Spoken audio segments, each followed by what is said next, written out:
Yo me entero, ¿no? De eventos por alcaldes, por gentes que dice, pues llegaron y entraron con helicópteros y mataron a todos. O sea, y no sale en ningún medio de comunicación.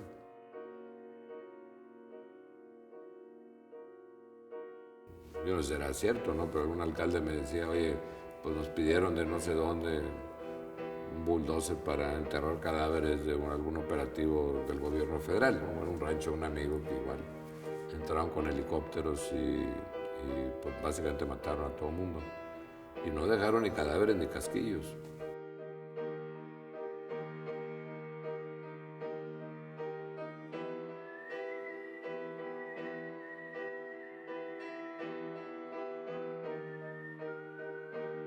Además de que entre el propio crimen organizado, yo me imagino que hay cantidad de víctimas entre pleitos de ellos mismos que los meten y los disuelven en ácido, o los entierran o cualquier cosa, los desaparecen. Y tampoco te enteras.